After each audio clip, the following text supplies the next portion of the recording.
Folks, Black Star Network is here. Hold no punch! I'm real revolutionary right now. Support this man, Black Media. He makes sure that our stories are told.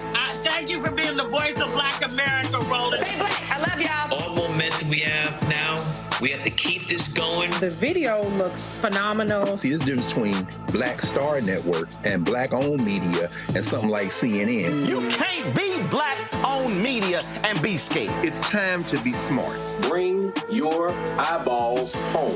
You dig?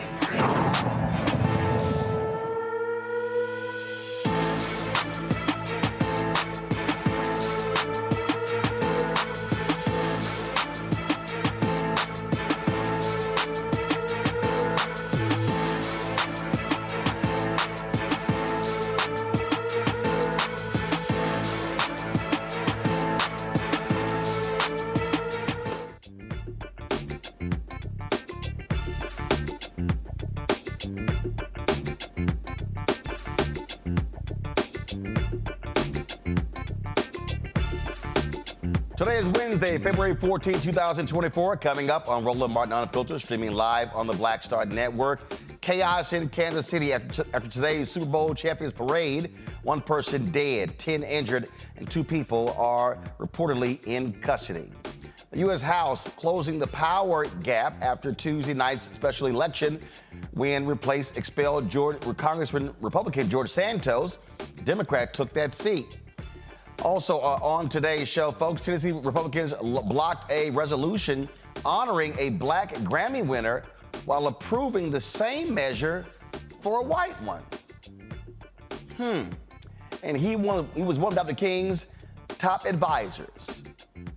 In fact, he helped him write the I Have a Dream speech. Sunday, Clarence Jones Jr., Dr. King's attorney, was featured in a Super Bowl ad against hate. He will join us to discuss the ad, plus his book, The Last of the Lions. Plus, in our Tech Talk segment, a program aimed at getting folks in the technology field in 4 weeks. We'll talk to the founder of the Chatbot Engineer Academy. It's time to bring the funk. I'm Roland Martin Unfiltered on the Black Star Network. Let's go. He's got it. Whatever the biz, he's on it. Whatever it is, he's got the scoop, the fact, the find. And when it breaks, he's right on time and it's rolling. Best believe he's knowing. Putting it down from sports to news to politics. With entertainment just for kicks, he's rolling. It's on go, roll, y'all. It's Roland Martin, yeah.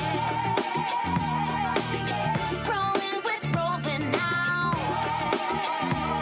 He's funky, he's fresh, he's real, the best, you know he's Roland Martin now.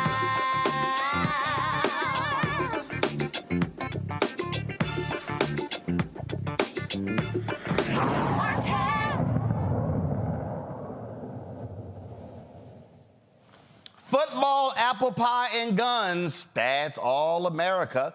Today at the Super Bowl celebration for the Kansas City Chiefs, a shooting took place. 1 person dead, 10 wounded. Kansas City Fire Department Battalion Chief Michael Hopkins said that in addition to the person who was killed, 3 were in critical condition. 5 others were in serious condition. This is, of course, took place in terms of in Kansas City. You can see people running. They are scattering all over the place. Guys, audio, you could see people scattering, screaming. There were news media outlets that were actually live on the air, and then they noticed people just begin to take off. And so what then was supposed to happen was supposed to be a celebration on the inside. But again, you see right there, one of the wounded, you saw that stretcher that was out there. Massive police presence was already out there for the parade. But again, this shooting takes place. Now, police say they have 2 people who were detained after the shooting near a garage west of Union Station. The suspects have not been identified, but officials say it was not a terrorist attack. As we say, thousands of people were gathered downtown Kansas City for the celebration after the Chiefs won the Super Bowl on Sunday, defeating San Francisco 49ers. So I want to talk about this with my panel.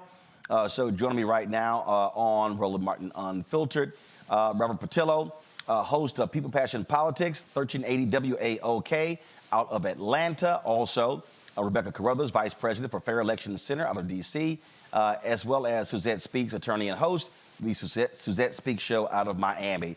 The thing here, Robert, is very simple.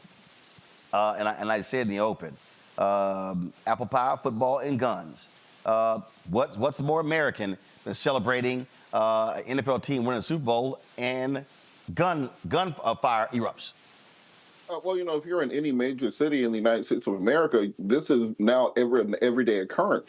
What we are dealing with in this country is a permissive environment where now all the criminals all have guns at this point in time, and we're not doing anything to rail it in. We've had very common sense legislation that will require smart fingerprinting on guns, so that only your thumbprint will allow the gun to fire if you're a lawful gun owner. We've talked about background checks, which I think are a great idea. I think that also we should have serialization so that your gun is directly connected to you, so you'll be able to and tracking on firearms, because we have a huge missing firearm issue in this country.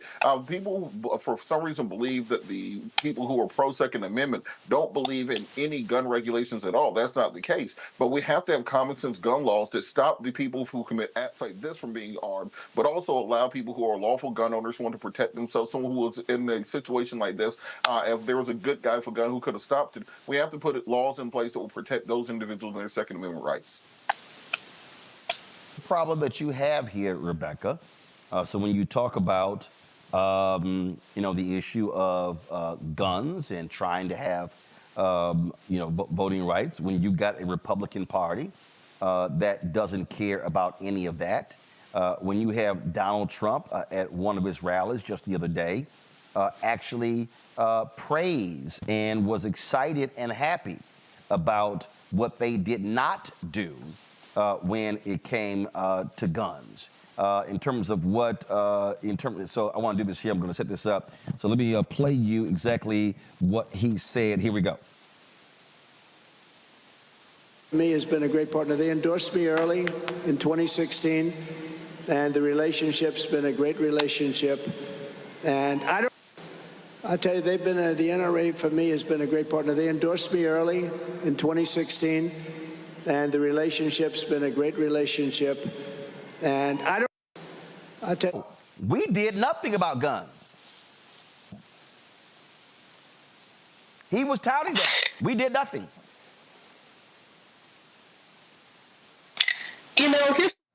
It's not just the issue about guns, but it's the issues about gun culture in America. And gun culture in America is rooted around violence. We do have sensible gun owners. We have people like Robert who use guns in case of self-defense and defending his family. And then we also have responsible gun owners who use it for hunting. I grew up in an agrarian state. I grew up in Nebraska. There's a lot of avid hunters in Nebraska and even in my family. But the issue is the violent gun culture in America, where the first step in resolving any type of conflict is just to show up in public places, to shoot indiscriminately, to shoot others and even the intended targets. It simply doesn't make sense. And then when we often see when it is a white perpetrator, we hear, oh, well, this is an issue of mental illness. No, the issue in America is violent gun culture, and until we are willing to address that, then we're going to continue to have mass shootings. I think before today, many folks were touting that, the first time in 3 years, this is the least amount of mass shootings that we've had in the first 6 weeks of the year. However, we still have had over 70 mass shootings this year. So to even say, it's great, we've only had 70 plus this year instead of 100 plus, in keeping pace with previous years. Violent gun culture in this country needs to be addressed, and it's only getting worse. Suzette, again, when Robert talked about what laws we need to have, here's Donald Trump speaking to the NRA, making it clear that, if any are passed, I'm going to get rid of them. Listen. And when I'm reelected, every single Biden attack on gun owners and manufacturers will be terminated my very first week back in office, perhaps my first day. Now, keep in mind, Suzette, for folks who don't know, today is the anniversary of the mass shooting at Parkland High School. That took place on this day, February 14th, actually in 2018, so 6 years ago. And so this is the reality. And the reality is Republicans will do nothing about guns because they are beholden to the NRA. Absolutely. You beat me to the punch. I was going to bring up Parkland because I'm from South Florida, and we've had commemorations all over the Tri-County area, from Miami to Broward, where it happened, at Parkland High School, where all those young people were gunned down. There are still murals being painted. There were kids in their classrooms observing moments of silence. It's very real to us still in the South Florida community and beyond, for all the communities who have been impacted by mass shootings. Like my fellow panelists just pointed out, for 2023, 2022, we're looking at 656 total nationwide mass shootings and 647. Again, they're saying it's a decrease, but look at the numbers. And as you pointed out, there doesn't seem to be on the Republican side any appetite to do anything about it. So the American people will have a very clear choice when it comes to policy around guns this November. We have to always, keep that in the forefront of our minds in terms of who is presenting solutions and who has not. President Biden has tried and has passed significant gun legislation. We need to do more.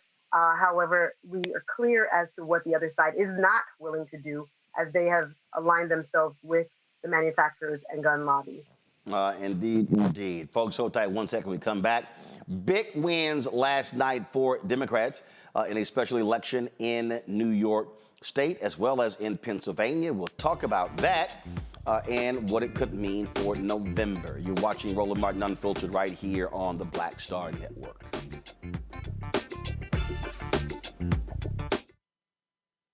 For the last 15 or maybe 16 years, 18 years, I'll say, since when I moved to LA, I hadn't had a break. I hadn't had a vacation, probably a week vacation here or there. Right. This year, after I got finished doing Queen Sugar and we wrapped it out, because I knew I had 2 TV shows coming on at the same time, I said, I'm going to take a little break.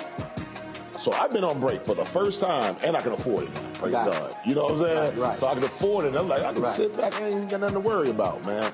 But this was the first time in almost in 2 decades that I've actually had time to sit back and smell the roses.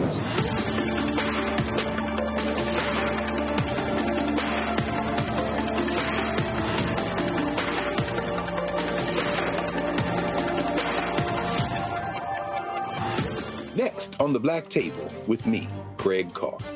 Immigrants lured off Texas streets and shipped to places like Martha's Vineyard and Washington, D.C.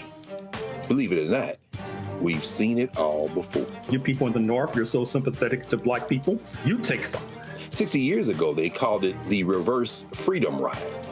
Back then, Southern governors shipped Black people north with the false promise of jobs and a better life. It's a part of a well-known playbook being brought back to life. So what's next? That's next on the Black Table, a conversation with Dr. Gerald Horne about this issue of the reverse freedom rides, right here on the Black Star Network. Hello, I'm Jamia Pugh. I am from Coatesville, Pennsylvania, just an hour right outside of Philadelphia. My name is Jasmine Pugh. I'm also from Coatesville, Pennsylvania. You are watching Roland Martin Unfiltered. Stay right here.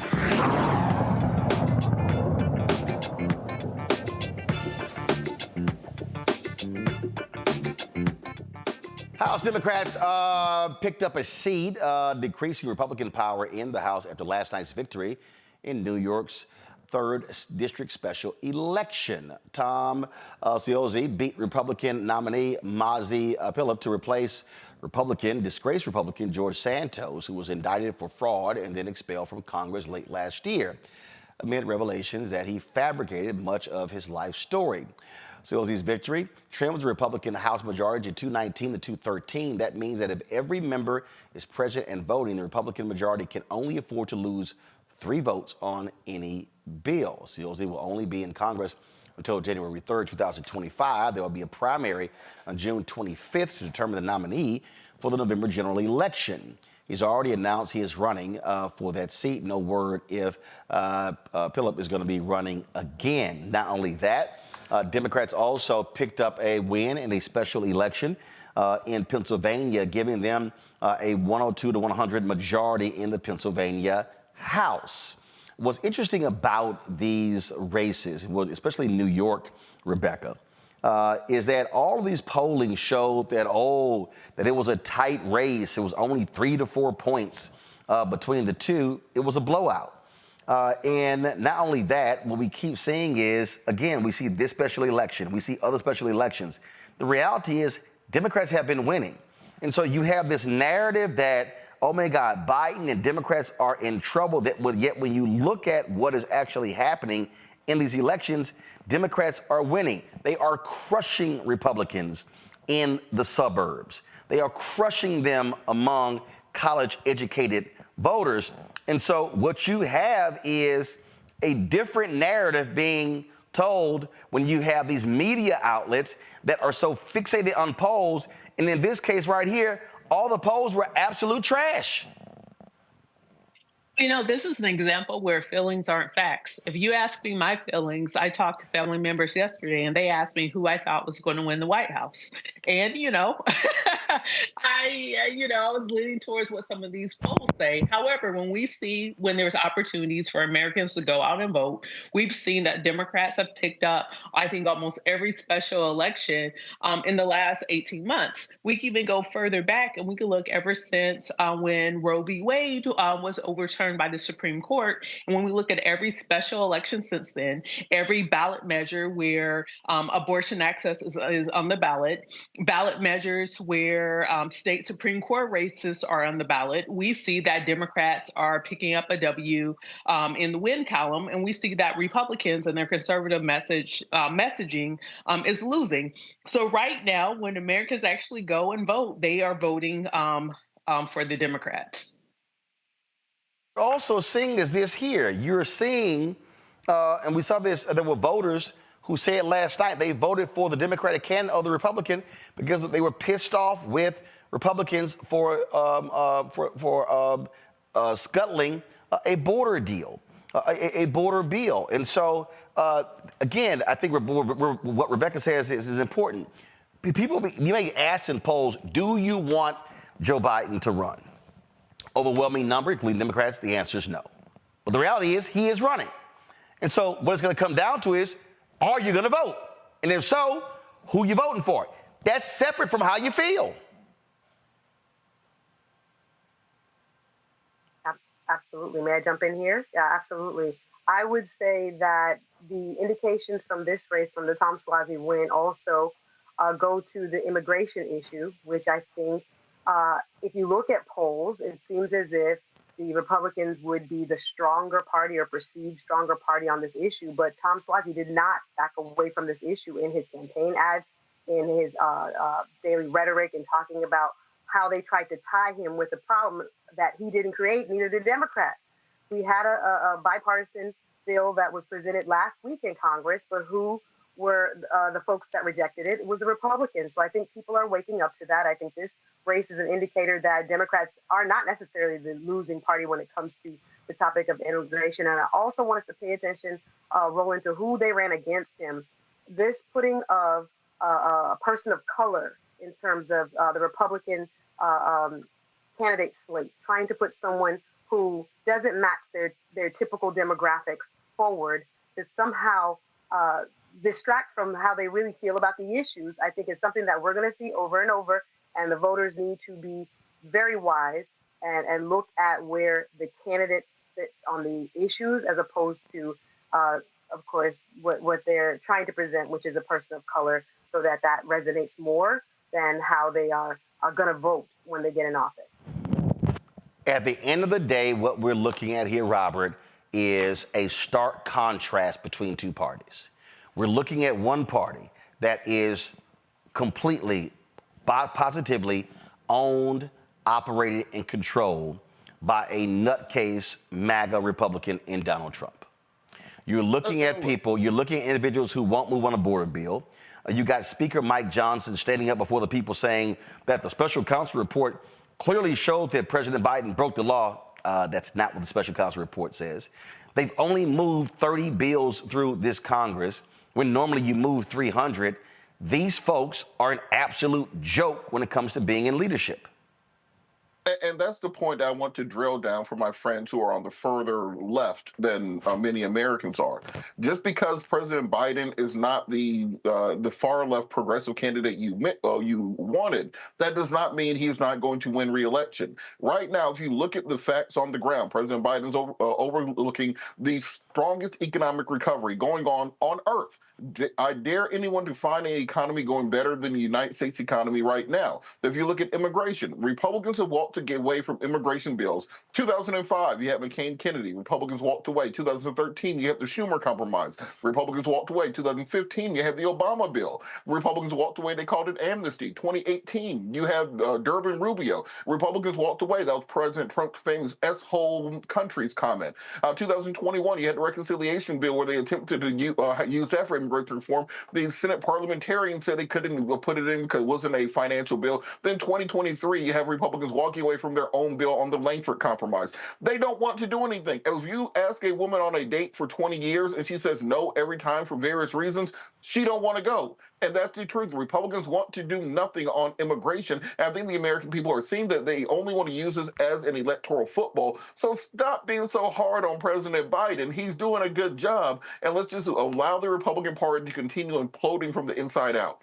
Well, part of the thing here, Rebecca, again, and this is what I've always said about Democrats.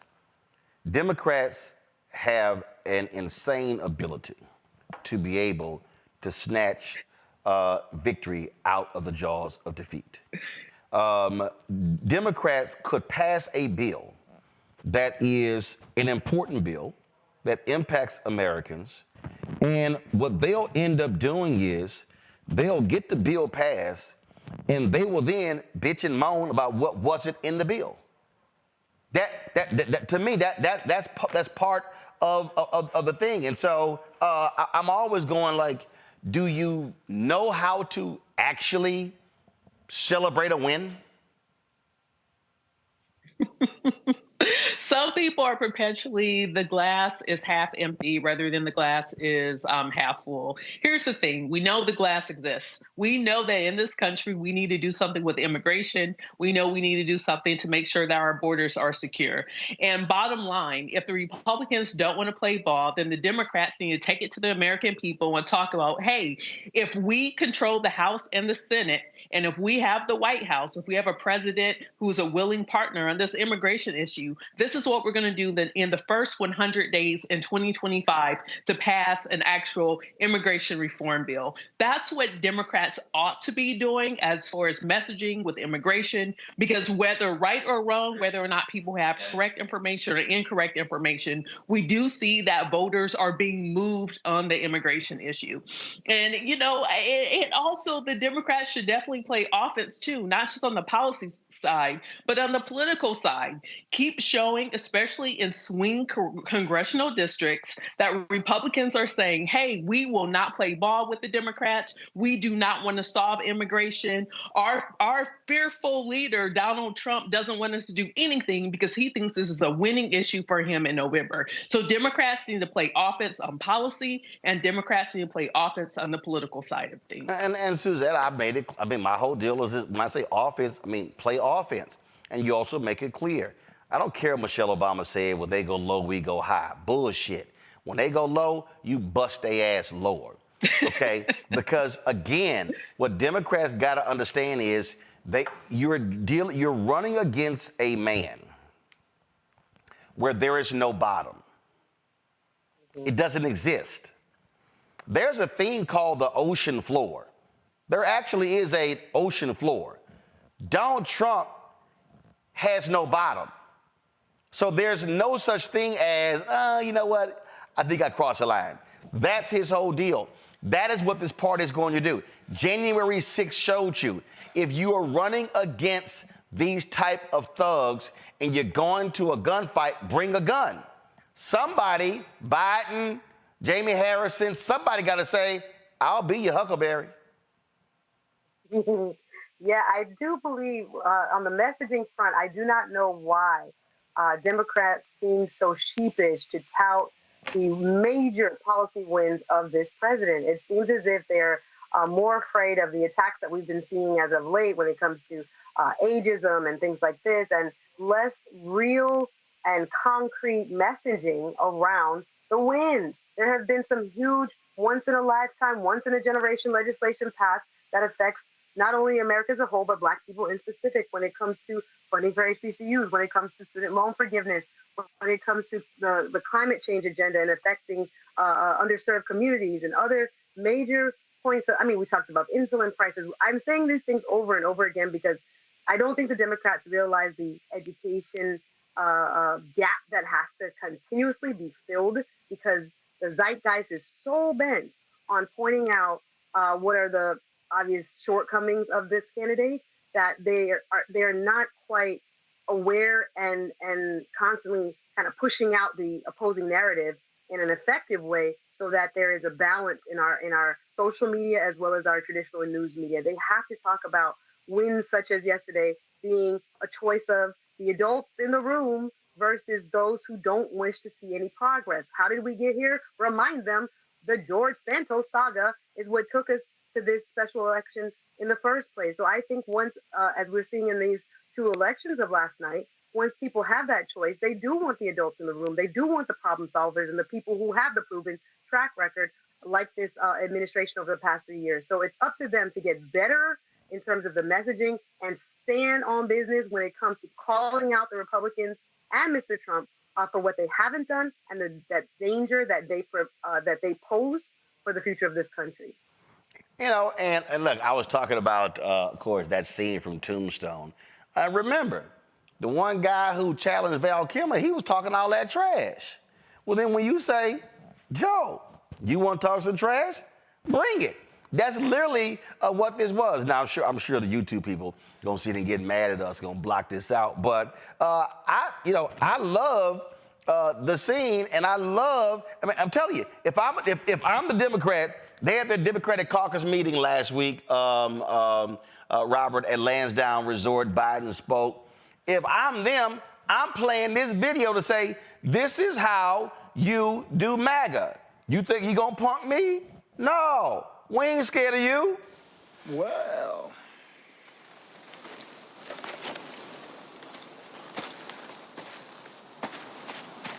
I didn't think you had it in you. I'm your huckleberry. Why, Johnny Ringo, you look like somebody just walked over your grave. Fight's not with you, Holiday. I beg to differ, sir. We started a game we never got to finish. Play for blood, remember? I was just fooling about. I wasn't. And this time... That's what I'm saying, Robert. I was just playing. I wasn't. Look, Roland, I think we've all bemoaned the fact that the Biden administration, and particularly the Biden campaign, has a press issue. They have an inability to connect with the American people. One thing that Trump did in his administration was stock his cabinet with people he met off TV. Kudlow was the Treasury Secretary. He saw him on Kudlow and Kramer, so he made him Treasury Secretary. Bill Barr did Fox News, so he made him Attorney General. No. Kudlow was head of the White House Council of Economic Advisors. Go ahead. Yeah, there you go. Sorry. Yeah, on Council White House Advisors. My point is he put people into his cabinet that were able to go to the American people and make the case for the MAGA.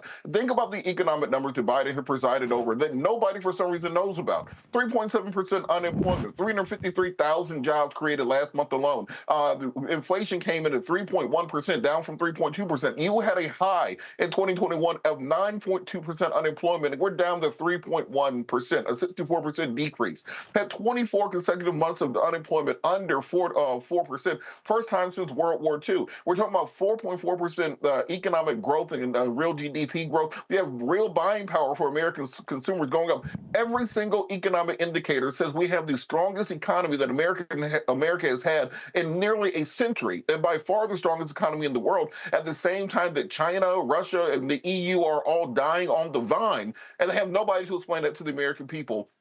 So if you go to the grocery store and talk to normal folks, they will swear up and down that we're in a recession, the economy is going bad. Meanwhile, we are in an economic boom that no one knows about because they're not articulating their message to the American people. Absolutely. And so I'm just trying to explain to people, don't bring a knife to a gunfight. If you're going to a gunfight, bring a bazooka. That's just how I think. Sorry. All right, y'all, got to go to the break. Say it again, Rebecca. Gun culture. Hey, America is what it is. And so since that's how you want to roll, let's go. Let's go. Fine, take out guns. Let's swing. If you're going to swing, swing. All right. We come back. More on Roland Martin Unfiltered, the Black Star Network. Support us in what we do, folks. Be sure to join our Bring the Funk fan club. The goal is to get 20,000 of our fans contributing on average $50 each. That's $4.19 a month, 13 cents a day. You can send your check and money order to P.O. Box 57196, Washington, D.C. 20037-0196. Cash App, $RM Unfiltered. PayPal, R Martin Unfiltered. Venmo is RM Unfiltered. Zelle, Roland at RolandMartinUnfiltered.com. I'll be right back.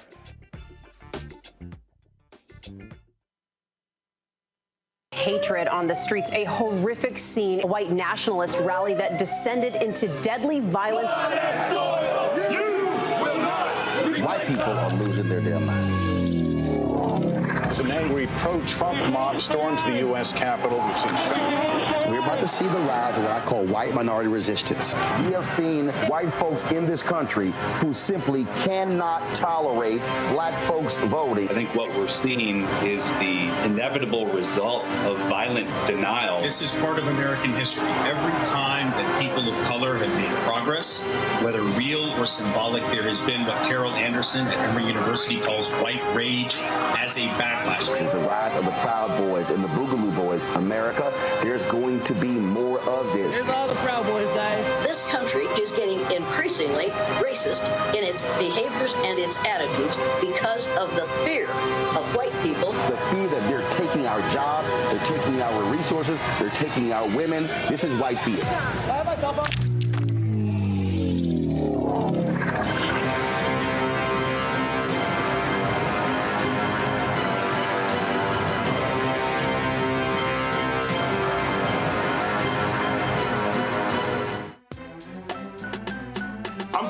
Muhammad, live from LA.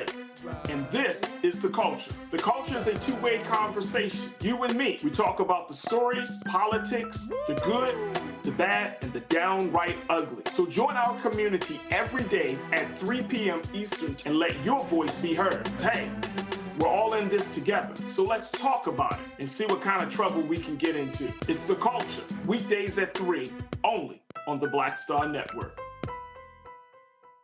What's up, y'all? This is Wendell Haskins, a.k.a. Win Hogan at the Original T Golf Classic. And you know I watch Roland Martin Unfiltered.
Now, I told y'all how Tennessee Republicans are outside of their damn minds. Well, check this out. Nashville State Representative Justin Jones brought resolutions before the body to honor the Grammy achievements. Yesterday, I witnessed something that really to honor the Grammy achievements of Paramore, who won Best Rock Album and Best Alternative Music Performance, and Allison Russell, who picked up her first Grammy for Best American Roots Performance for the song Eve Was Black. They voted yes for Paramore, but shot down the measure for Russell. Jones stood up during the announcements portion of the session and tried to voice his concerns about Russell's proclamation being blocked. 9/11 has been objected to by Chairman Faison. Larry Lamberth, you're recognized. Thank you, Mr. Speaker. I have one more motion. I have not conferred with the minority leader on this and do anticipate objection, but I move that House Joint Resolution 911 be referred to calendar and rules. It's a proper motion, probably seconded. All right, we're on the board. Ayes 73, 23 nays. House Joint Resolution 911 has been referred to calendar and rules.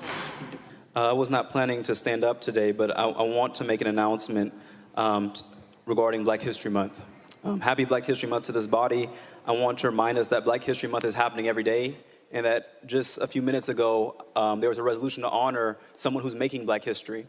Ms. Allison Russell, who's a friend of myself and Representative Johnson for the past few years. Representative Jones, that's not an announcement.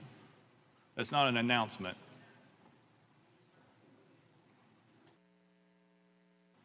Representative Jones, you have a question or a parliamentary question? Mr. Clerk can answer. Representative Jones. I would like to finish the announcement. Well, that wasn't an announcement. That's the issue. So if you want to make an announcement, that's fine, but that wasn't an announcement. Representative Jones. The announcement is to announce that there are people in our midst who are making Black history, and I want to honor them during this Black History Month, including those who are here in Nashville and in our state of Tennessee who are making Black history every day, who deserve to be honored. And I would like to announce that it's concerning that this body chooses to denigrate or to... Representative Jones, that's not an announcement again. Sorry, we're moving on. Sorry. Representative Howell.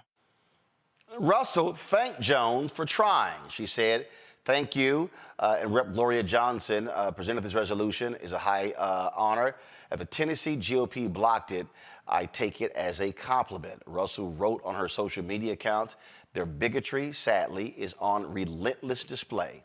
We have a chance this year to make a real change in Tennessee. Damn, Suzette. I mean, first of all, the absolute easiest thing of any politician is to pass a proclamation. Hold on. I just spoke. I spoke in Ohio on Monday, Columbus East High School. I spoke at the University of Tennessee last night. And this here, I was given this here. This here is from the Assistant Minority Leader, Dontavius Jarrells.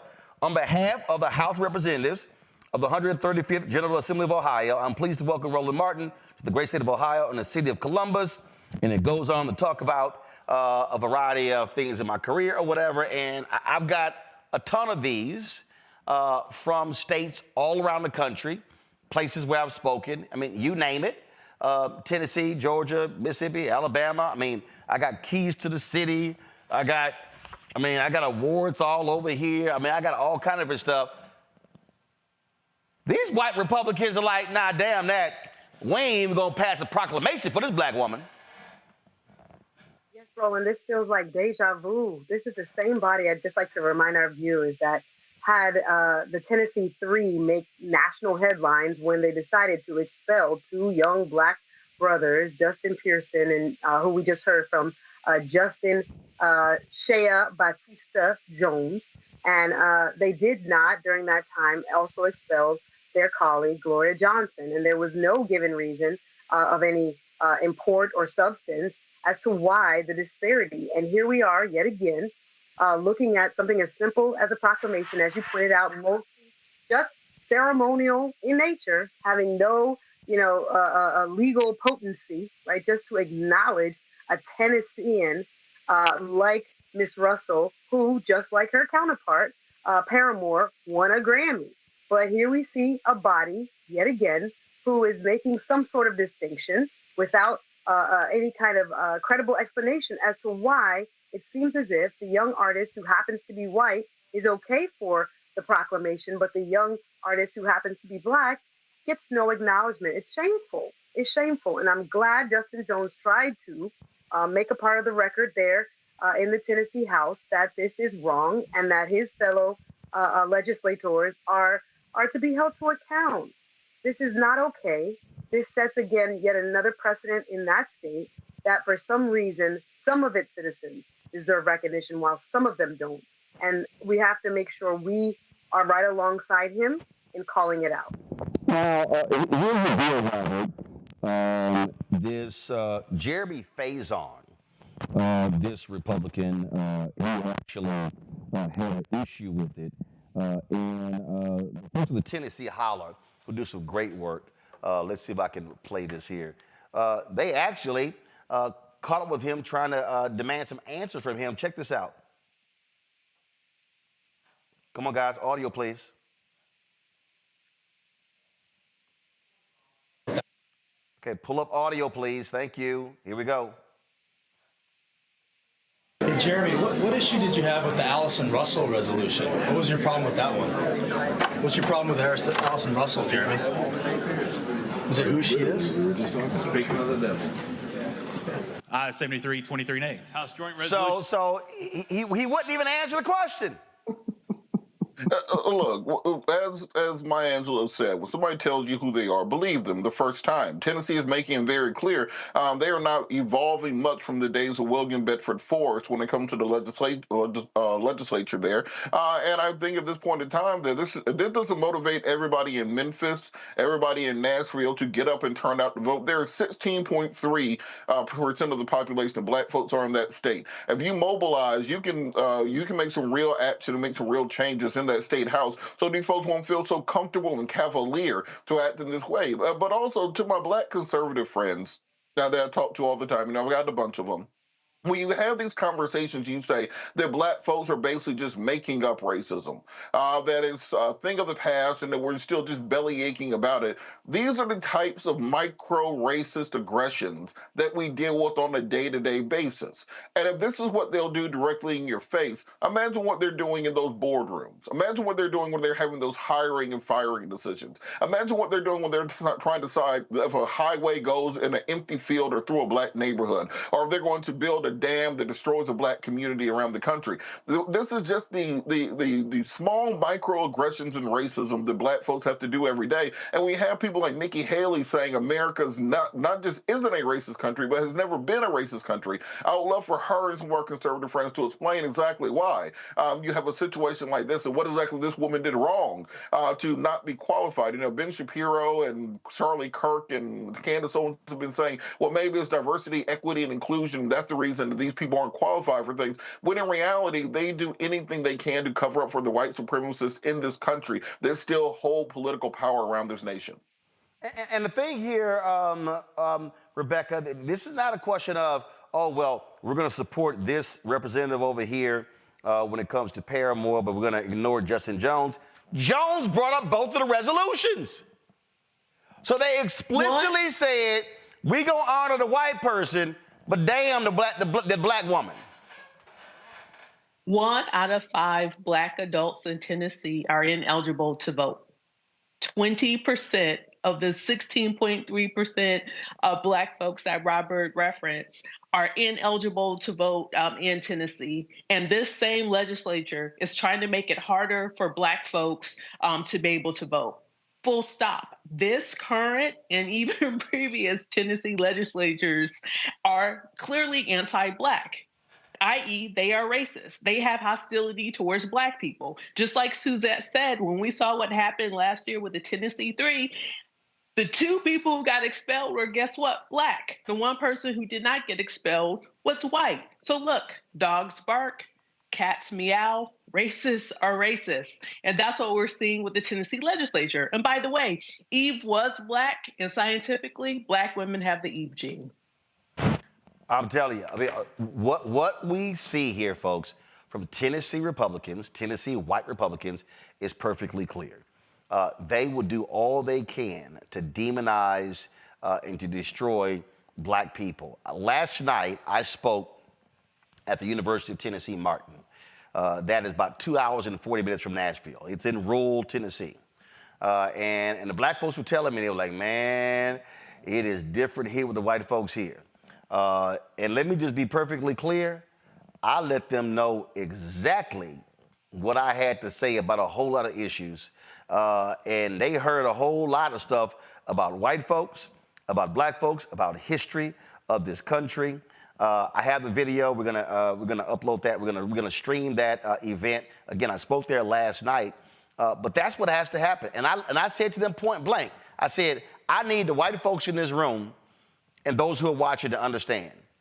Don't call me to come talk to your friends. I need y'all white folk to talk to y'all white folks. That's what has to happen.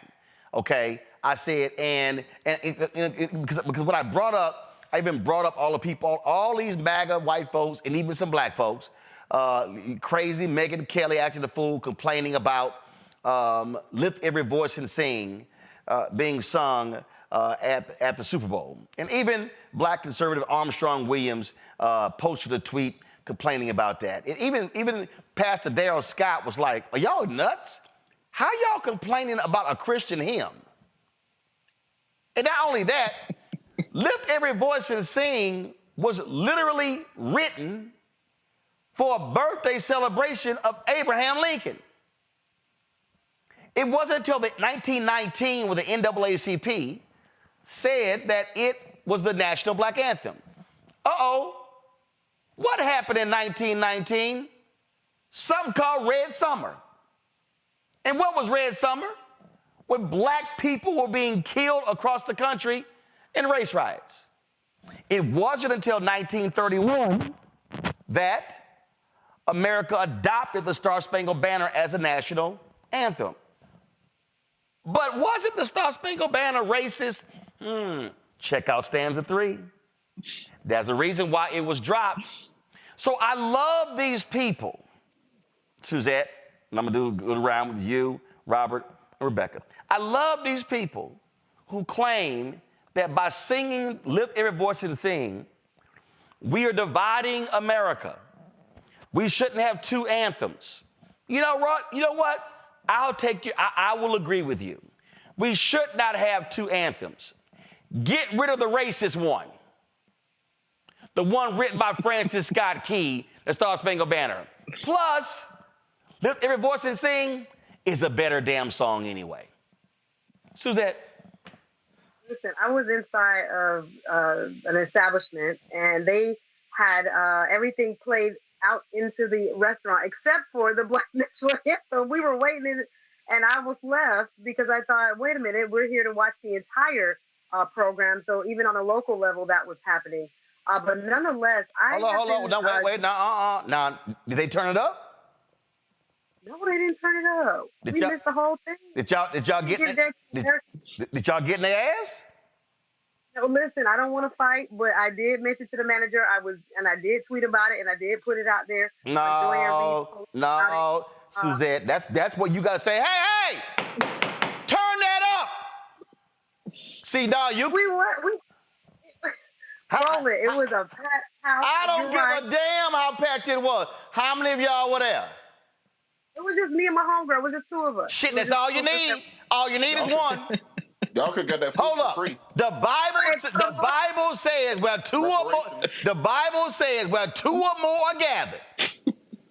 Y'all had Oh my God, it is. Yeah, we did. Well, I did think about writing corporate thereafter, but you're right.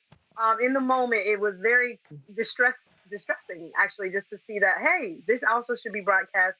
Nonetheless, I was just looking back, and I'm not a super fan or a historian buff when it comes to the National Football League, but looking at the segregationist history of American football and the NFL, I just think it is more than apropos to acknowledge the roots of who makes up the majority of the people, and for the past folks who were denied opportunities to play that should have been a part of the National Football League. It's just, to me, as poignant as in America the Beautiful that you also pick another song of great significance to a majority of your players and the folks that help to make your sport possible. So I do think this kind of made up controversy about, or I guess to some real, they feel like it actually is some disrespect. But looking at, like you're saying, the history of where it comes from and the reason we need to acknowledge that even this league that we see as Black male dominant was once highly segregated. But prevented Black men. But this is why. But this is why history matters, Robert. The reason the Super Bowl even exists is because the AFL was recruiting Black players left and right, and they were kicking the NFL's behind, and the NFL was like, oh, damn, we can't. They merged. So the first two games, they didn't call it the Super Bowl. But the reason the Super Bowl exists because of the Black-white divide. So it's more than appropriate to have Lift Every Voice and Sing Ben Song. Look, Roland, this goes back to 8th grade civics. There's a difference between a country and a nation. I want everybody to understand that. The reason there are two words, because a country is a geopolitical boundaries in which you can have nations within. A nation is a group of people that have a similar social linguistic background. They share religious values, ethnic background values. They come from the same people. That's why you have Bosnians and Serbians. They look exactly the same. They're different ethnicities. I know we tend to gloss over these things. So a national group, a nation, can have an anthem within that nation. The same way the Cherokee Nation can have an anthem. The same way African Bambaataa and the Zulu Nation can have an anthem. Any nation of people can have an anthem. And when you have a sports league where 70+% of the players are of a particular ethnic background, it only makes sense to play the anthem of that ethnic background prior to the game. Why do I say this? Before the Stanley Cup playoff games, they played the Canadian national anthem, "Oh Canada," because it's not even just hockey. If you go to an NBA game or a baseball game, and the Canadian teams are playing, their anthem is played. And that's exactly the point, because when you're recognizing the nationality of the majority of the players or a large portion, it simply makes sense to respect them by playing an anthem which is near and dear to their heritage, to their history, to their socioeconomic and racial and ethnic backgrounds. So the idea that this is somehow a problem is stupid. Secondarily, if you have an issue with them playing the Black national anthem at the game, why didn't you say anything about Post Malone singing God Bless America? Because that's a separate anthem. Doesn't that separate people? Are we separating people between God Bless America and America the Beautiful? Can't we just have one? The entire point is that the conservatives do not like the independence of Black people. We don't want you kneeling. We don't want you protesting. We don't want you singing no anthem. You get out there, you run that ball, you throw that ball, you catch that ball, and you do a little dance for me. You can entertain me. But when it comes to making real decisions, all I want you for is your entertainment value, not for your not for the actual personhood of you. That's why the book $20 Million Slaves was so important for people to realize. You mean Bill Rhoton's book, $40 Million Slave? Mm-hmm. Go ahead. Yeah, in the place that we are in America today, when white Americans feel they're losing their grip on their country, they're losing their grip on Bud Light, so they're going to boycott it. They're losing their grip on pop music, so they don't want Taylor Swift at the game. They want to exercise dominion over Black people, these Black athletes who are richer than them, who are more athletically talented than them, who have more business savvy than them. The only way that they can exercise power is by saying, sit down, don't take a knee, don't protest, don't sing your anthem. All you do is entertain me, and that it gives them this idea that they still have some control in this nation. So I say take every last thing from them, because I don't need your permission to sing my anthem. A final comment here. Stephen A. Smith did a video where he blasted people for calling Megyn Kelly racist, saying that you take the power out of it when you just assign to everybody. So I'm not going to call Megyn Kelly racist, but I'm going to say she's stupid. I'm going to say she's dumb. I'm going to say she's historically illiterate. And I'm going to say she absolutely is a Karen. Go ahead. Here's the thing. Run me my reparations. Give me my cash money. Megyn Kelly can say whatever the hell it is that she wants to say. Because at the end of the day, the Megyn Kellys of the world are the people who probably owe me reparations. So bottom line, say what you want to say. However anthem do you want? Just run me my reparations. Because at the end of the day, we saw that the whole Super Bowl was the height of hypocrisy. We saw "End Racism" printed, painted in big letters at the end of each end zone. But it's also ironic, this is the same league that colluded against Kaepernick. So at the end, we can even take a step further and say the only reason why him taking a knee was even a problem is because the U.S. government was giving the NFL millions of dollars to run pro-military placements through televised NFL games.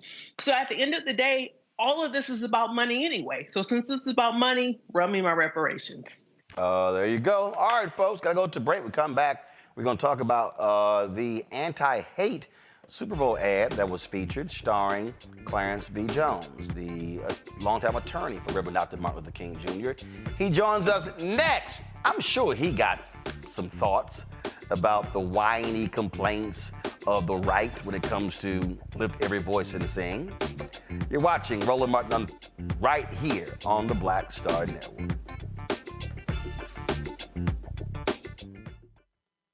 When you talk about blackness and what happens in black culture, we're about covering these things that matter to us, speaking to our issues and concerns. This is a genuine people-powered movement. There's a lot of stuff that we're not getting. You get it, and you spread the word. We wish to plead our own cause. Too long have others spoken for us. We cannot tell our own story if we can't pay for it. This is about covering us. Invest in black-owned media. Your dollars matter. We don't have to keep asking them to cover our stuff. So please support us in what we do, folks. We want to hit 2,000 people, $50 this month, raise $100,000. We're behind 100,000, so we want to hit that. Y'all money makes this possible. Check some money orders. Go to P.O. Box 57196, Washington, D.C. 20037-0196. The Cash App is $RM Unfiltered. PayPal is R Martin Unfiltered.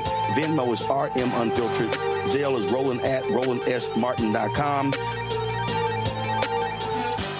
Next on The Frequency with me, Dee Barnes, the amazing Drew Dixon. She gives us the details behind the HBO documentary that shed light on the alleged sexual assaults by Russell Simmons.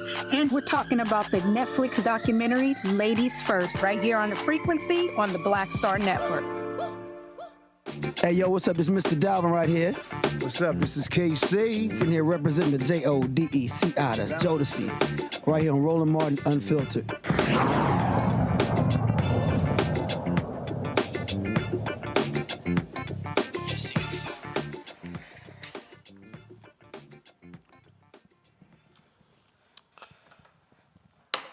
All right, folks, welcome back to Roland Martin Unfiltered on the Black Star Network. He was an advisor and attorney to the Reverend Dr. Martin Luther King Jr., played a crucial role not only in the writing of the speech, Normalcy No More, you know that as the I Have a Dream speech, but also making sure that he got trademarked. On Sunday, Dr. Clarence Jones was in the spotlight in a Super Bowl commercial speaking out about the evils of racism and anti-Semitism. Sometimes I imagine what I'd write today for my dear friend Martin. I remind people that all hate thrives on one thing: silence. The people who will change the nation are those who speak out, who refuse to be bystanders, who raise their voices against injustice. When we stand up to silence, we stand up to all hate. All right, folks, that $7 million ad ran during the game. The latest book of Clarence B. Jones, Last of the Lions. He joins me now from Palo Alto, California. Clarence, good to see you. Hey, buddy. You're 93 years young. Oh, baby. Hey, I hear you. You know why the last of the lions is that there's a Nigerian expression that says, if the surviving lions don't tell their stories, the hunters will get all the credit. You're absolutely right. And we also know, especially when it comes to anything dealing with the Black Freedom Movement, Dr. King, there's a whole bunch of people out here being claiming credit of doing stuff, and they were nowhere to be found or seen. Oh, but I listened to your earlier discussion.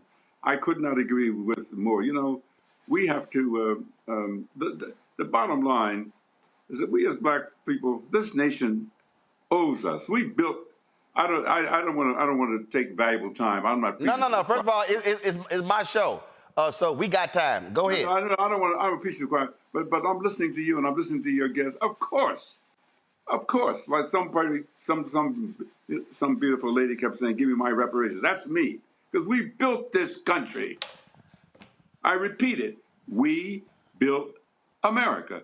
We built the economy upon which the subsequent major industrial base of this country was able to be successful, based on the institution of slavery. They can't pay us enough money.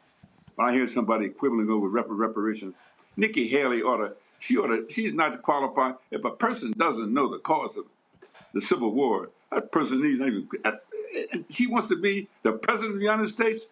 It's an insult to the average intelligence, not just of Black people, but of everybody. But Clarence, it's avoidance. But Clarence, it's avoidance. The reason she did that is because you can't talk about that on the Republican side. And so versus being real, versus being truthful and honest, they don't want to do that. So she would rather placate them by, oh no, it's about, I wasn't thinking about slavery. I was thinking about us going forward and freedom. I mean, can you believe that? And I listened to your earlier discussion. You know, I don't know how we've endured so long having the Francis Scott Key's national anthem, because it's a racist song. Okay, it's a song. If you look at the lyrics carefully, okay, it's a song that celebrates the legacy and the triumph of slavery over freedom. Well, perfect example. So last night when I was at the University of Tennessee, Martin, I brought up when I was watching the Texas A&M South Carolina football game this past year, and the announcers were talking about a certain trophy that was created to give to the winner. And so when Texas Governor Rick Perry, Republican, was in office, what he did was he commissioned for this trophy to be made. And the thing that's interesting about this particular trophy is that they decided to name the trophy after a South Carolinian.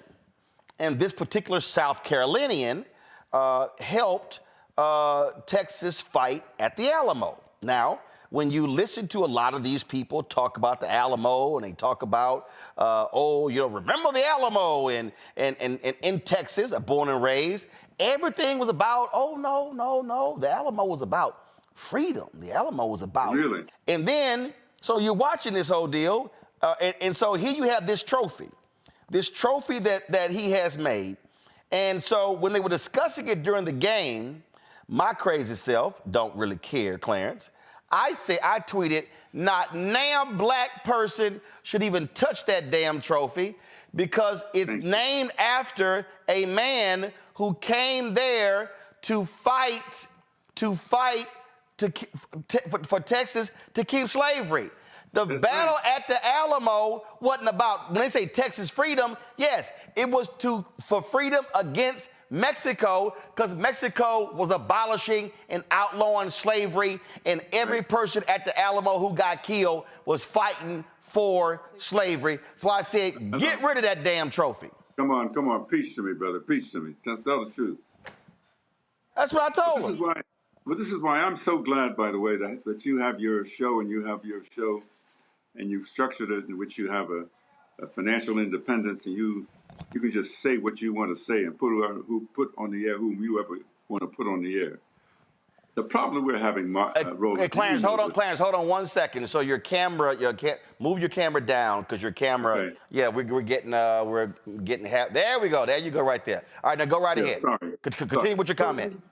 Yeah, the problem is, Roland, is that it's just telling the truth. And we can't, and the problem that we have had as black people, we haven't had the access. There you go. We haven't had the media. We haven't owned sufficient amounts of media in order to tell our stories. We've been dependent on someone else's media to tell our stories. And so I would just want to salute you and your team. And you just confirm, of course, I don't know how long we've known one another a long time, but you've been following the drinking gourd a long time, brother. And I'm so proud of you because you tell it like it is. You tell it like it is. And we need, if there was, it's too bad that there's only one Roland Martin because we need about 10 of them. Well, we're trying to, look, when we launched this network, we're trying to create them. That's one of the reasons why I'm trying to kick as much butt as possible with these advertisers because that's where the money comes from. This is no different than the fight that John H. Johnson had, no different than the one that Earl Graves had, no different than the one that Robert Abbott and others had. And what I'm trying to get our people to understand is to listen to what Dr. King said on April 3rd, 1968 at Mason Temple when he said for us not to do business with people who do not want to do business with black people. He name-checked companies not to support. It's not complicated. It's not. It's not complicated. And God knows they ought to build, like somebody ought to build a statue someday to Colin Kaepernick. You know, that brother. I loved Harry Belafonte. I mean, I loved him but I especially loved him in the latter part of his life because he put his arms around Colin Kaepernick and tried to help him as much as possible. The NFL is one of the most shameful periods in the league's history, the way they treated that young man. We're going to go to a break. We come back. We're going to talk more. We're going to first talk about why you participated in the Super Bowl ad with regards to anti-hate and anti-Semitism. We'll also talk about your book as well. Folks, we're talking to Clarence B. Jones, attorney, advisor to Dr. King. We're going to continue that conversation next, right here on Roland Martin Unfiltered on the Black Star Network.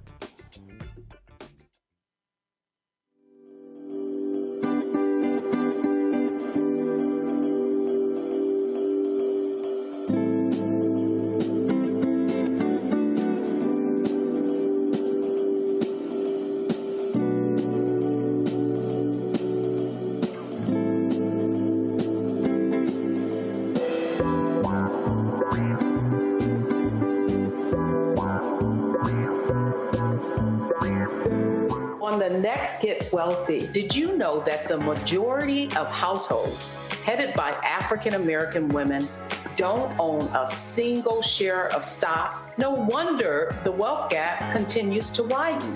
Next on Get Wealthy, you're going to hear from a woman who decided to change that. Have been blessed with good positions, good pay. But it wasn't until probably in the last couple of years that I really invested in myself to get knowledge about what I should be doing with that money and how to productively use it. Right here on Get Wealthy on Black Star Network. Hey, it's John Murray, the executive producer of the new Sherry Shepherd Talk Show. This is your boy, Earthquake. And you're tuned in to Roland Martin Unfiltered.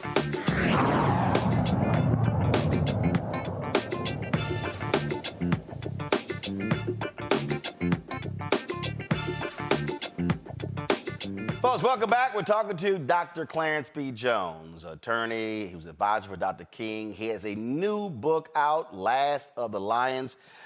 Clarence, you were in that Super Bowl ad on Sunday. Why did you decide to participate?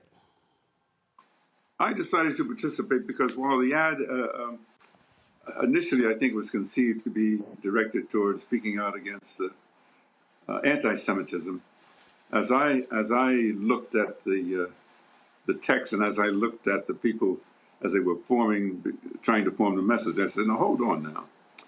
I said, "The greatest problem we have in racism and anti-Semitism, the greatest problem we have is silence.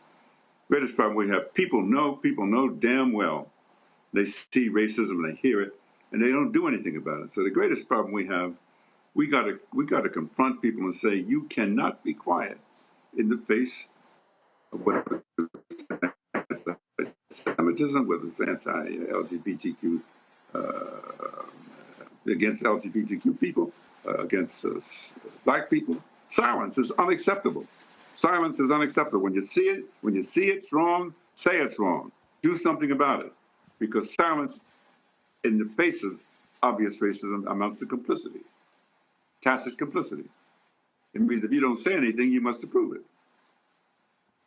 The thing that... And I don't... Yep, go ahead, I'm sorry. No. So I try to articulate the issue that silence in the face of obvious racism, anti-Semitism, homophobic, and so forth is as bad or worse than the actual words or active racism itself.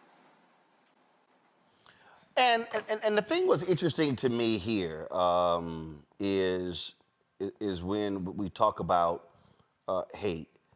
When I spoke last night at the University of Tennessee, Martin, when I made clear to the white folks who were in attendance, I said, y'all are in places I'm not. Y'all are in family gatherings and country clubs and in rooms that I'm not.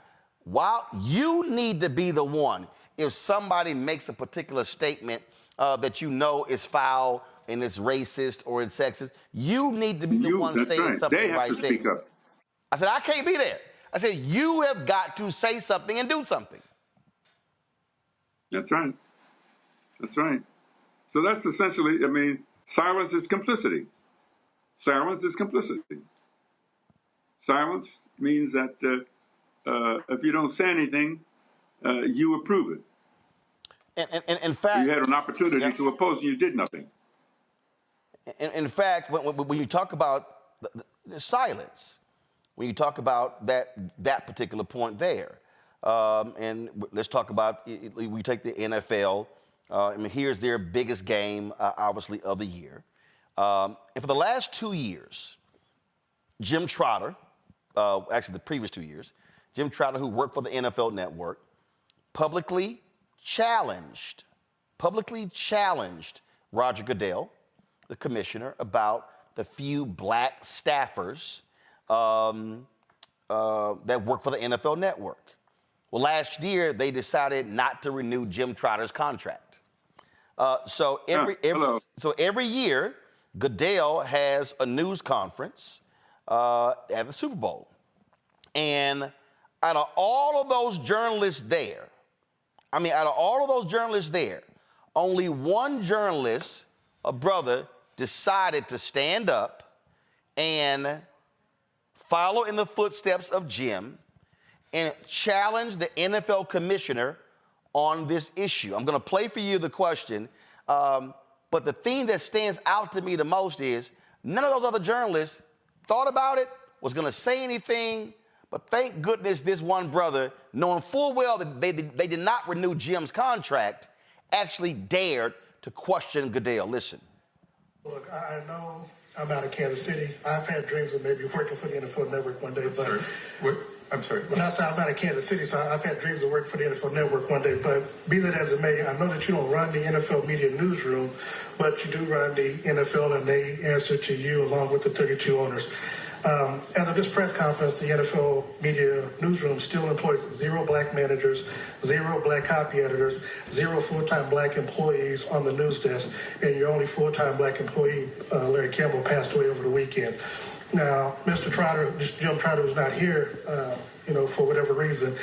Over the last few years, has asked you why that is the case. And for a league that has more than 60% African Americans that play the game, and I know that you're a man of conscience, how does knowing this sit well with you, and after 2 years of being asked this question, why has it not been any change or any hirings in that area? Well, I disagree completely with you. There hasn't been any change. I'm happy to get your data and share it with our people and make sure that we get an answer for you. I don't have all the data. I will tell you that the first time ever, 51% of our employees across the league, across the network, across all of our media platforms, not including players, are either people of color or women.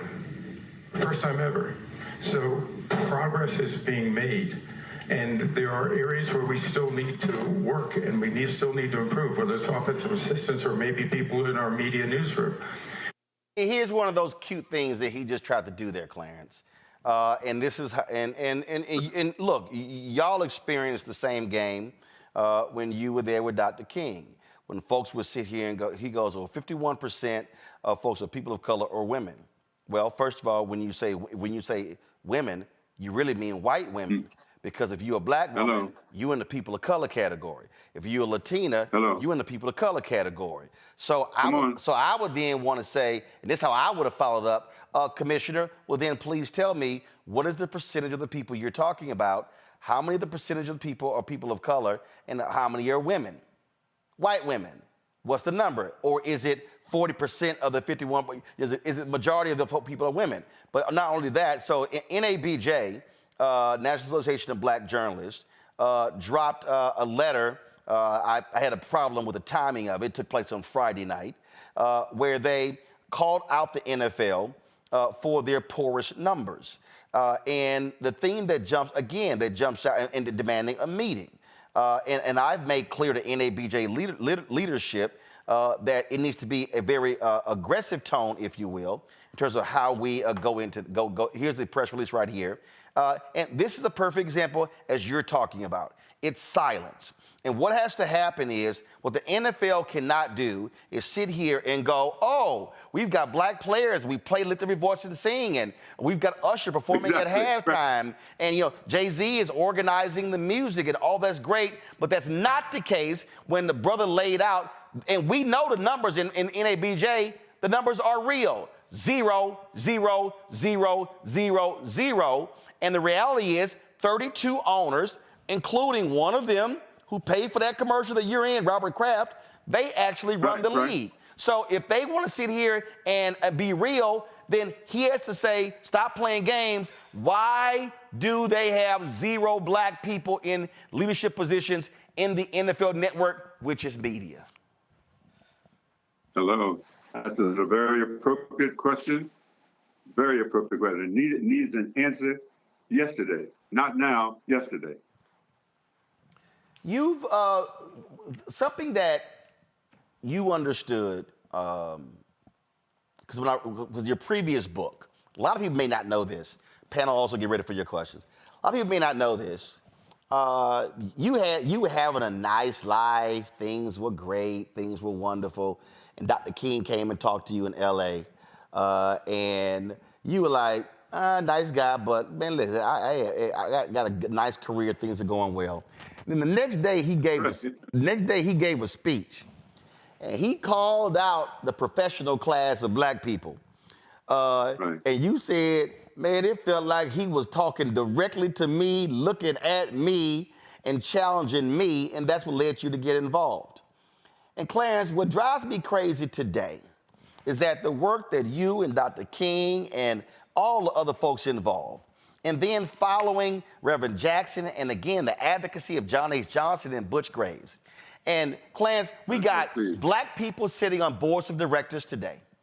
We got black people sitting in C-suites today who, what you just said, they are silent.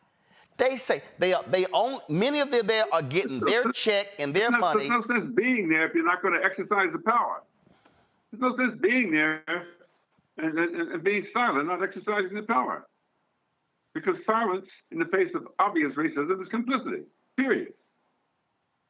And I tell them, it's not about you getting a check and you sending your kids to private school. It's about you being there to make sure that we are getting access to the billions of dollars that are flowing out of these companies. And I've even challenged ELC, the Executive Leadership Council. I said, y'all had your big dinners and 3,000, 4,000 black people dressed in tuxedos, but you know what, Clarence? Most of them are losing their jobs when they hit 55. And they're getting laid off. And so we've got to have a That's why we need you, Roland. That's why we need your independence. That's why we need your network and people like you. There's hardly a day that I don't wake up and I think about John Johnson. I knew John very well. And when I look at all these ads on television, I often think of him and I put, boy, I wonder what John would say.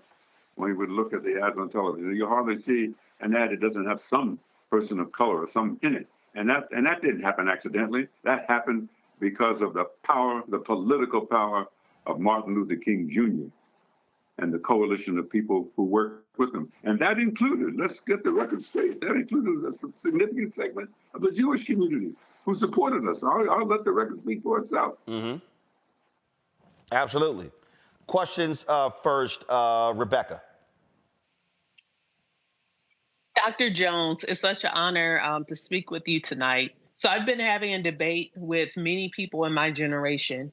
Can you walk us through and explain the difference between desegregation versus integration?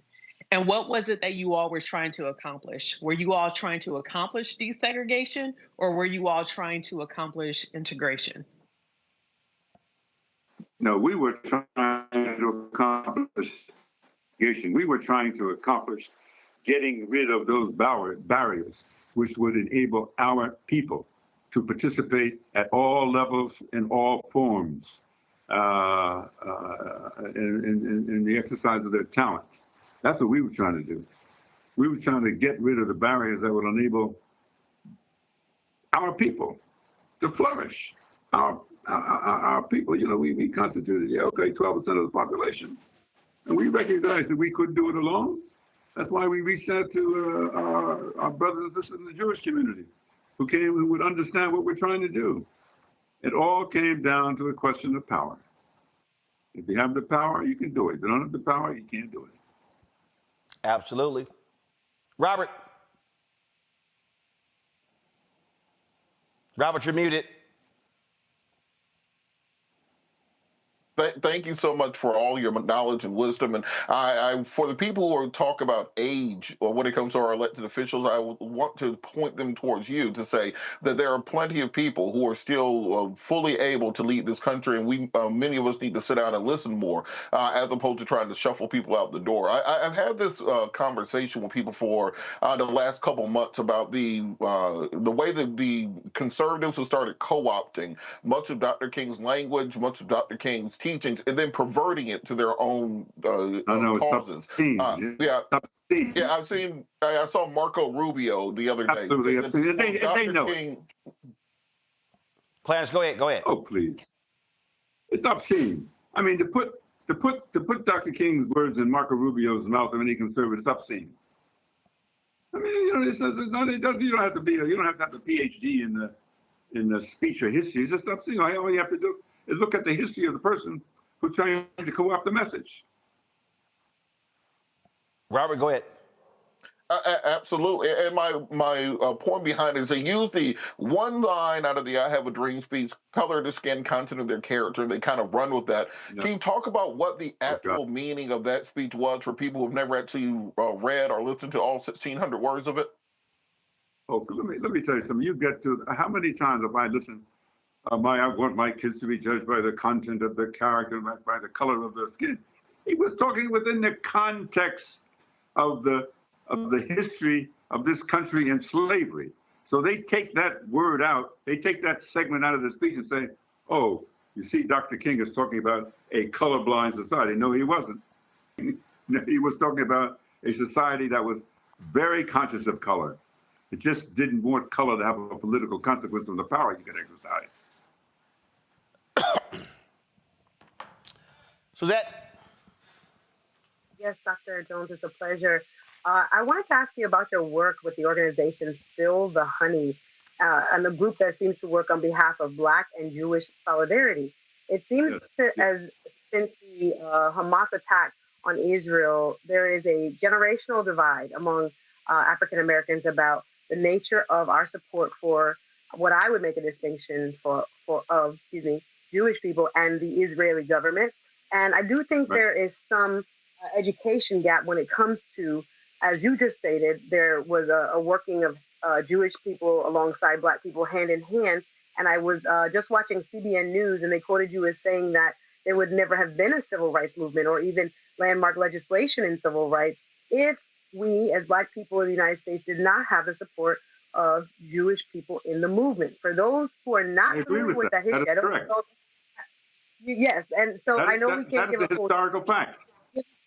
That is a historical fact. I'm sorry, that is a historical fact.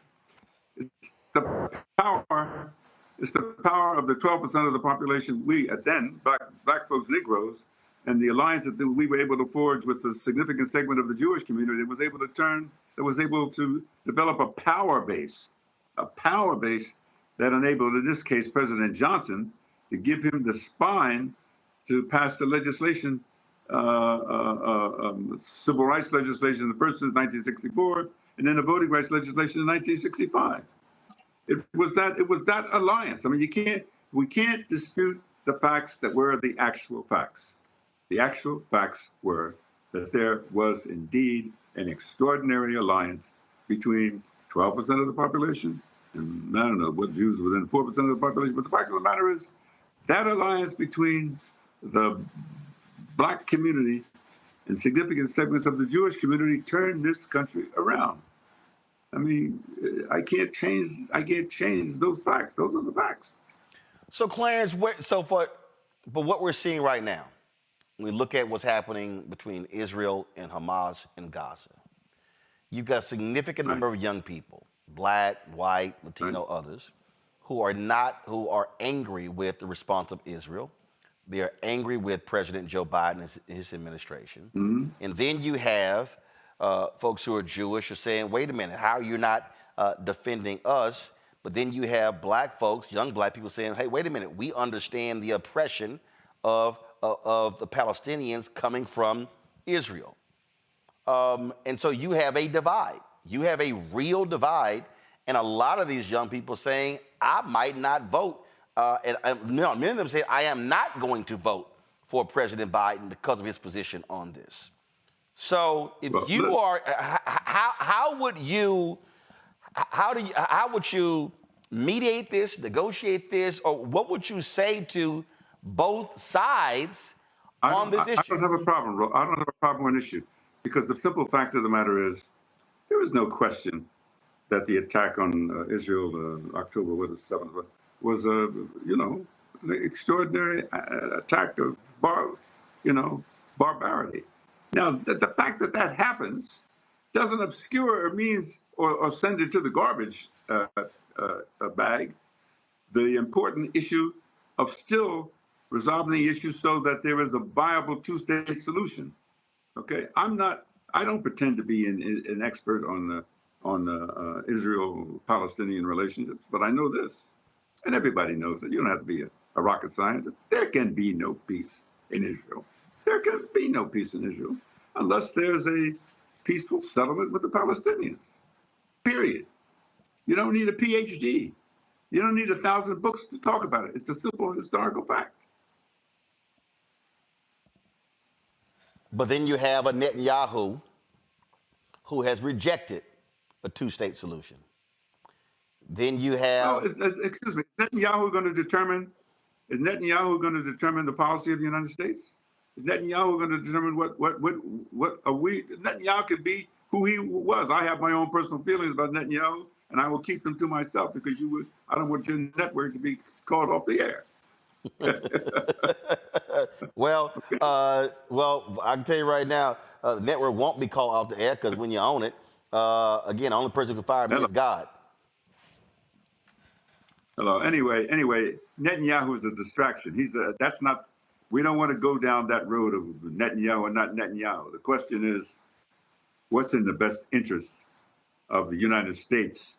And what's in the best interest of the United States is to bring peace eventually to Israel. And I'm suggesting that there will be no peace unless there's a two-state solution. Now, that's my personal opinion. People can disagree with me. And one of the things that's interesting, I've heard people say, I've heard folks who are in supportive of Israel's position say, "Oh, Dr. King will be standing with us." And then you have others who are saying, "Wait a minute, Dr. King was real clear about his position on war." Go ahead.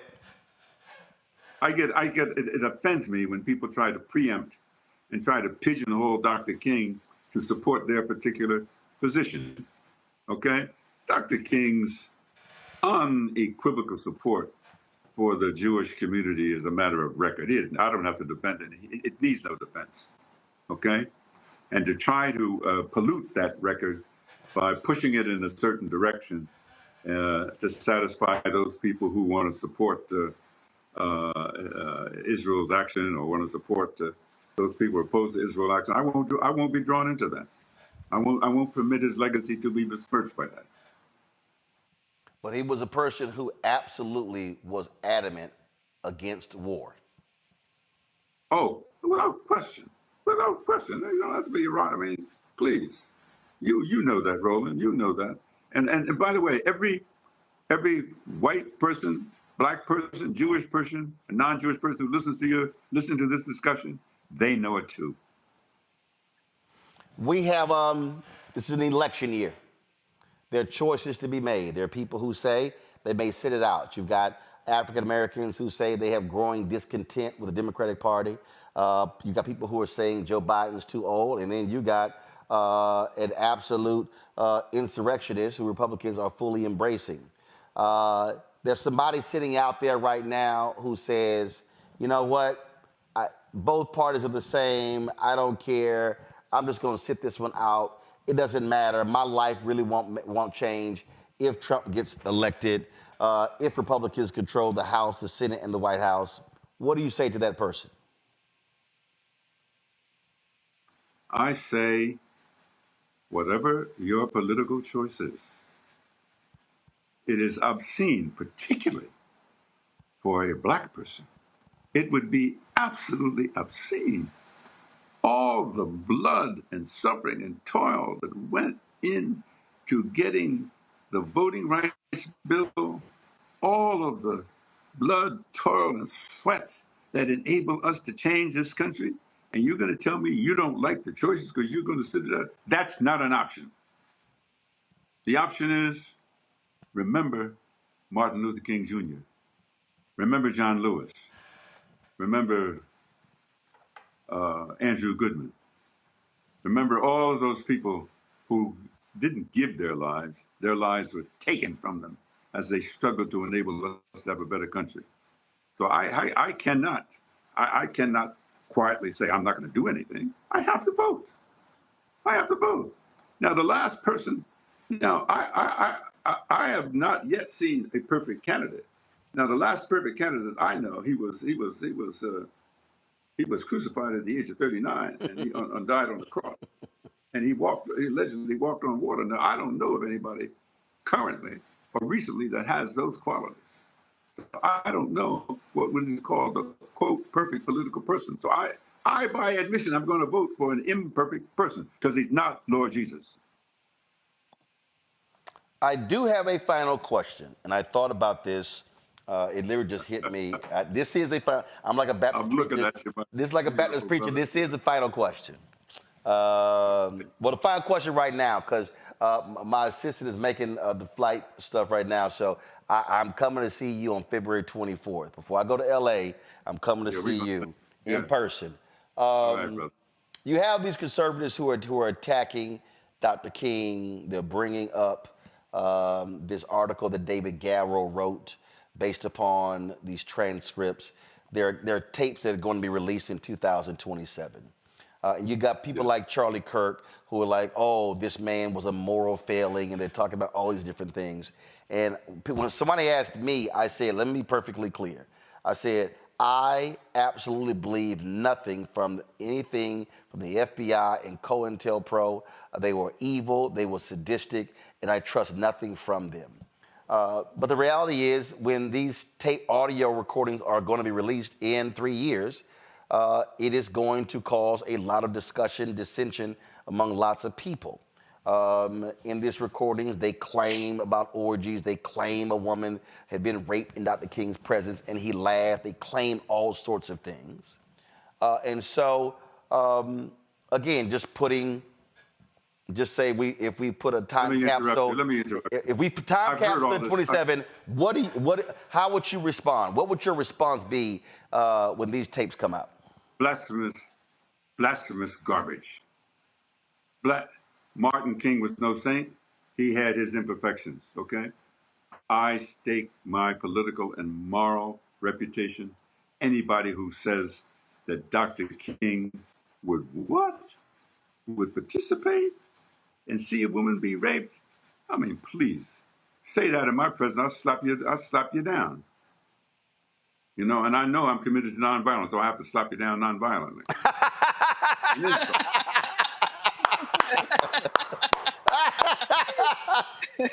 I got to see what that looked like. Clarence, it's always a pleasure. Y'all pull the book up, Last of the Lions. You want to get this book, folks. Hey, buddy, I by love Clarence Jones. Clarence, I love you. I will see you in a couple of weeks. I will come by the house. All right. And look forward to having a face-to-face conversation. It's been a while. I think the last time, matter of fact, it's been 6 years. We were there in 2018 for the 50th anniversary of Dr. King's assassination. That's the last time we saw each other. All right. Right. You take good luck. I love you. So admire you. Keep on keeping on, brother. I appreciate it. Love you as well. You take care. All right, Thank folks. That is Clarence Jones, an amazing, amazing man, 93 years old, and still he is on the wall fighting for us. We come back, time for Tech Talk. You're watching Roland Martin Unfiltered on the Black Star. On a next, A Balanced Life with me, Dr. Jackie. What does it mean to actually have balance in your life? Why is it important and how do you get there? A masterclass on the art of balance. It could change your life. Find the harmony of your life. And so what beat can you maintain at a good pace? What cadence can keep you running that marathon? Because we know we're going to have high levels, we're going to have low levels, but where can you find that flow, that harmonious pace? That's all next on A Balanced Life on Black Star Network. When you talk about blackness and what happens in black culture, we're about covering these things that matter to us, speaking to our issues and concerns. This is a genuine people-powered movement. There's a lot of stuff that we're not getting. You get it, and you spread the word. We wish to plead our own cause. Too long have others spoken for us. We cannot tell our own story if we can't pay for it. This is about covering us. Invest in black-owned media. Your dollars matter. We don't have to keep asking them to cover our stuff. So please support us in what we do, folks. We want to hit 2,000 people, $50 this month, raise $100,000. We're behind 100,000, so we want to hit that. Your money makes this possible. Checks and money orders go to P.O. Box 57196, Washington, D.C. 20037-0196. The Cash App is $RM Unfiltered. PayPal is R Martin Unfiltered. Venmo is RM Unfiltered. Zelle is roland@rolandsmartin.com. Next on the Black Table with me, Greg Carr. Immigrants lured off Texas streets and shipped to places like Martha's Vineyard and Washington, D.C. Believe it or not, we've seen it all before. You people in the North, you're so sympathetic to black people, you take them. 60 years ago, they called it the reverse freedom rides. Back then, Southern governors shipped black people north with the false promise of jobs and a better life. It's a part of a well-known playbook being brought back to life. So what's next? That's next on the Black Table, a conversation with Dr. Gerald Horne about this issue of the reverse freedom rides, right here on the Black Star Network. Hello, I'm Marissa Mitchell, a news anchor at Fox 5 DC. Hey, what's up? It's Sammy Roman, and you are watching Roland Martin Unfiltered.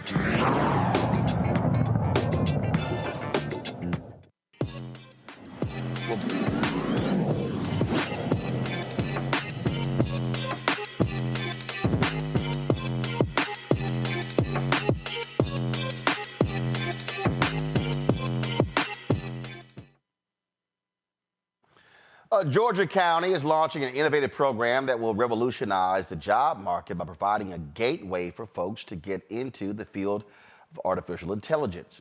The Chatbot Engineer Academy is a unique 4-week program focusing on no-code chatbots development, pretty cool, prompt engineering, job readiness, and entrepreneurship. The academy breaks down barriers to the tech industry for people who do not have a college degree or prior coding experience. Joining me now from Lawrenceville, Georgia, is the founder of Chatbot Engineer Academy, Audrey Bell-Kearney, and the president of the Gwinnett Women's Chamber of Commerce. So, Audrey, glad to have you here. So, where did this idea start? Where did it come from to go from idea to fruition?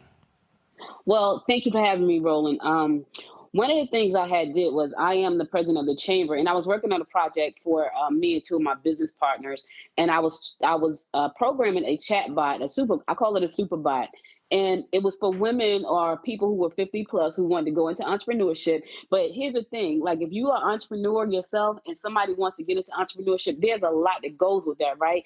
So what I decided to do was create this superbot to help people start to figure out whether or not they really want to be an entrepreneur. So if you're 50 plus, a lot of times it's like, you know what, I'm trying to retire. I'm not really trying to do this. Or you may think that, you know what, this is like a hobby, something like that. So you go through the chat bots, you go through Coach Ed, and Coach Ed asks you some really strong questions like, you know, do you have a support system in place? You know, what happens when the grandkids want to come over? So it asks really strong questions. And after I got finished programming the chat bot, I was like, wait a minute, that was pretty simple. You know, I'm the president of this chamber. There are people out there who can use this technology. And I thought about this is something that we can share with the communities, not just in our community here in Gwinnett County, but communities around the world. So, and it's so simple to get started. It's not hard. You don't need to have technical skills. You don't need to go to college. And so that's where it all came from. No, Robert has to leave. Robert, what's your question? Just how, particularly for getting directly into this, how do people find more information? How do people sign up? Because I'm texting my niece right now because she sounds like she needs to be involved in this right now. She's right there in McDonough, Mackenzie. So you're going to be finding some more information about this. You can go to chatbotengineeracademy.com and you can find out more information there. So, first of all, for the person who doesn't know, what the hell is Chatbot?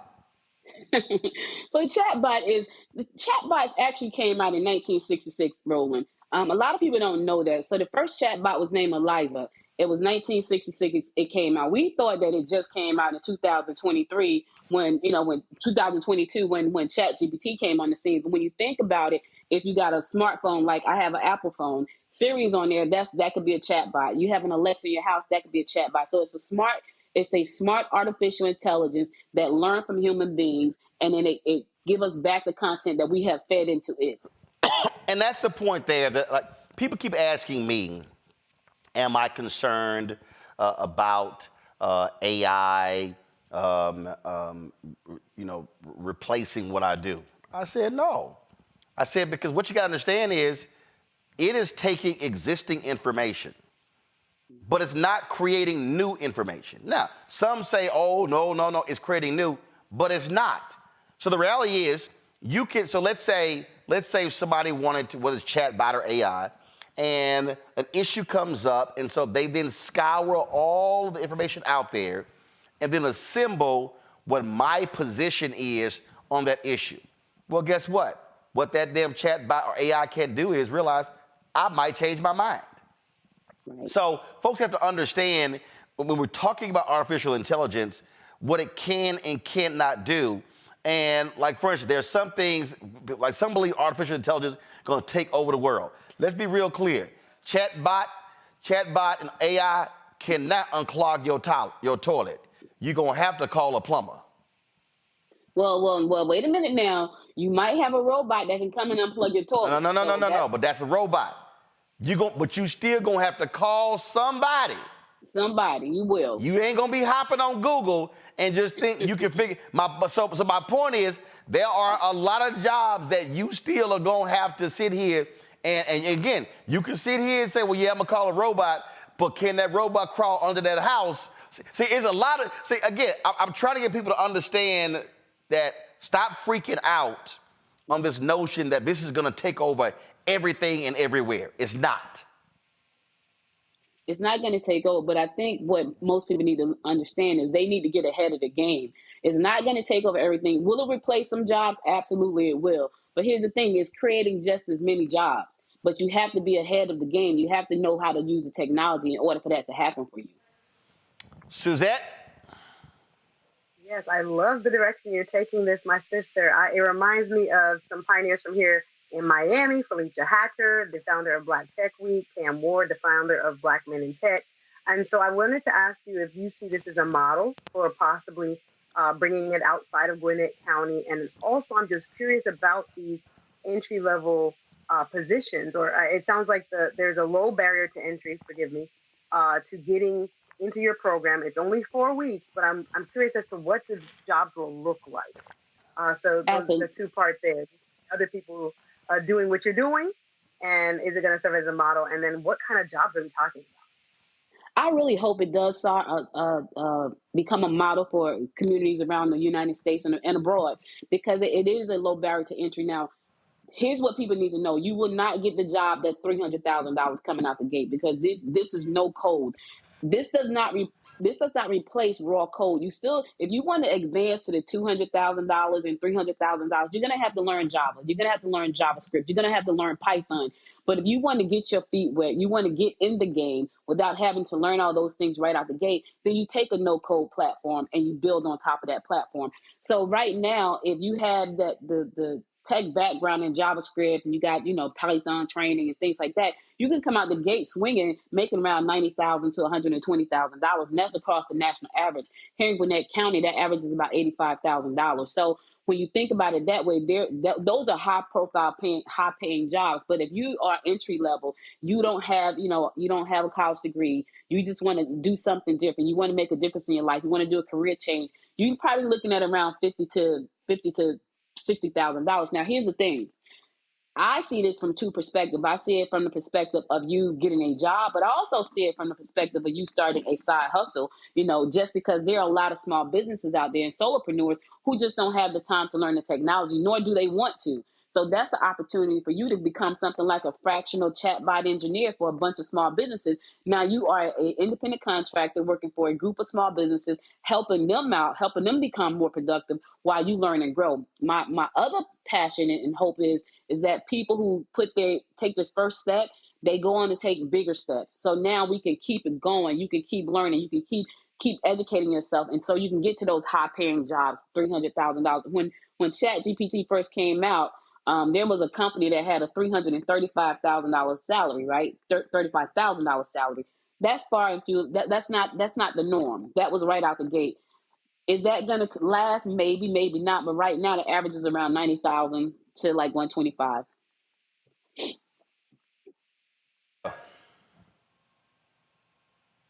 I didn't hear you, Martin. No, I said Rebecca. Oh. So can you tell us, like, if I'm just looking to have a side hustle, make a little extra money, how can I use AI to make a little extra money? Especially as people are taking on second jobs, like with Uber or DoorDash, doing deliveries, like in our gig economy. Is there a way to use AI to make that extra money?